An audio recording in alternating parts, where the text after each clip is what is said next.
visited the UAE to officially sign the agreement alongside His Highness Sheikh Mohammed bin Zayed.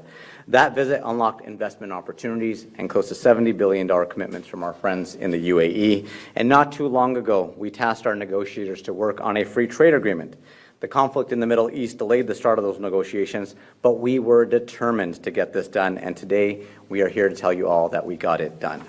Canada and the United Arab Emirates have concluded negotiations on a comprehensive economic partnership agreement, 2 months and multiple rounds of negotiations, the fastest trade negotiation in Canadian history. Canada just made a move that could change its future in a big way. While the US was focused on threats and pressure, Canada quietly built a powerful new partnership that brings fresh investment and opens new doors. This shows Canada is relying less on the American market, and that is becoming very bad news for the US. Canada concluded a comprehensive economic partnership agreement with the United Arab Emirates. On the same day, Trump was threatening new tariffs over wildfire smoke. Canada's international trade minister walked out of a Toronto negotiating room, having secured a trade deal with one of the world's largest investment powerhouses. The UAE has pledged approximately $70 billion in investment in Canada.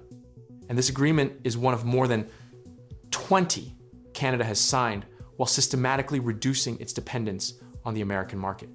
The agreement was announced by International Trade Minister Maninder Sidhu and UAE Minister of Foreign Trade Thani bin Ahmed Al Zayudi at Toronto's Four Seasons Hotel. It's been a busy couple of days. We've been at it negotiating, and we literally just walked out of the room with the final touches, Sidhu said. The CEPA is designed to cut tariffs, remove trade barriers, and expand market access to the UAE for Canadian exporters. The next steps are legal review, a final signing, and ratification before the agreement comes into force. Negotiations were launched during Prime Minister Mark Carney's visit to Abu Dhabi in November 2025 and concluded after several rounds of accelerated talks. And if you want the real story behind how Canada is still holding its ground through tariffs, wars, and hard times, hit join below to join the membership for exclusive documentaries you won't see anywhere else about Canada's progress and rise through uncertainty. The commercial foundation of the agreement is substantial. Bilateral merchandise trade between Canada and the UAE reached $3.4 billion in 2024. The CEPA is structured to accelerate that trajectory across a broad range of sectors: energy, artificial intelligence, clean technology, agriculture, critical minerals, infrastructure, financial services, and advanced manufacturing. The breadth of that sectoral coverage reflects the complementary economic structures of the two countries. Canada holds the resources, agricultural capacity, and technology expertise, while the UAE holds the capital, logistics infrastructure, and geographic position at the crossroads of the Gulf, Africa, and South Asia. The investment dimension is where the agreement scale becomes most significant. At the conclusion of Carney's November 2025 visit, the UAE pledged to invest approximately $70 billion in Canada. That $70 billion commitment dwarfs the current $3.4 billion in annual bilateral trade, indicating that the relationship's primary value to Canada is not merely expanded export access, but large-scale capital inflow into Canadian projects. Sidhu said Friday that the UAE investments could include ports, mines, LNG, and major projects. Al-Zayudi indicated that announcements about investments, including from the energy sector, would be made soon, and that a September investment summit would serve as a platform for announcing specific partnerships. The critical minerals component connects the UAE agreement directly to Canada's broader resource strategy. At the conclusion of his November 2025 UAE visit, Carney announced Ottawa was working on a $1 billion project aimed at expanding critical minerals processing capacity in Canada. Advanced conversations about minerals are underway as part of the CEPA framework. Canada holds some of the world's largest reserves of the critical minerals essential for batteries, semiconductors, and advanced manufacturing, and the UAE's capital and its ambition to diversify beyond oil make it a natural investment partner for the processing infrastructure. Canada needs to move up the value chain from raw ore extraction to refined materials production. The specific commercial interest of Emirati companies in Canadian infrastructure is documented.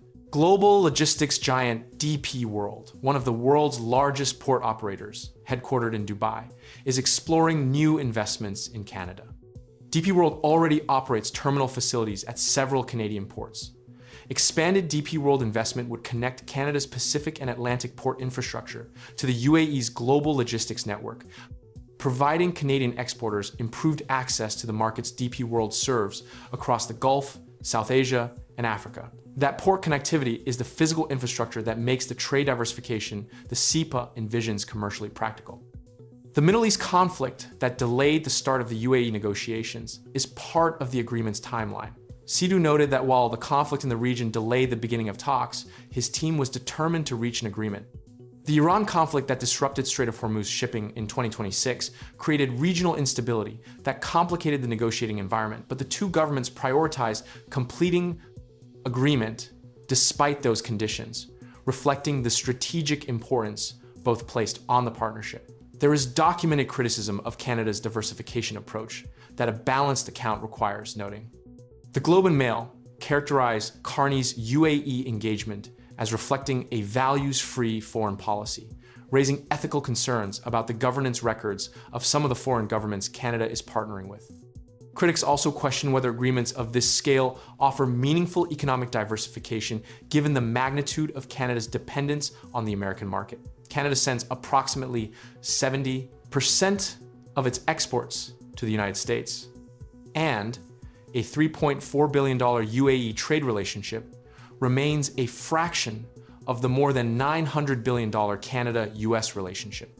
The $70 billion investment pledge, if fully realized, would materially change that calculation, but the pledge remains a commitment rather than deployed capital. The UAE's position as a global investment powerhouse is what gives the agreement its potential to exceed its current trade figures. Emirati sovereign wealth funds and companies have invested billions in infrastructure, energy, ports, and technology worldwide.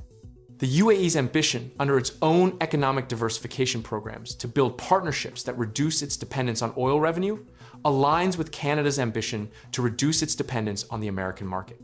Both countries are pursuing economic resilience through diversification, and their complementary resource, capital, and geographic positions make them natural partners in that mutual objective. The September Investment Summit Al Zayudi reference will be the next milestone in converting the CEPA framework into deployed capital. Specific investment announcements in ports, mines, LNG, and the energy sector are expected to follow. National Bank has already opened a Dubai office as Canadian financial institutions position for the expanded commercial relationship. The trade corridor the CEPA establishes, connecting Canadian resources and technology to the UAE's capital, and its logistics reach across 3 continents, represents exactly the kind of diversified, resilient trade relationship Carney's strategy is designed to build.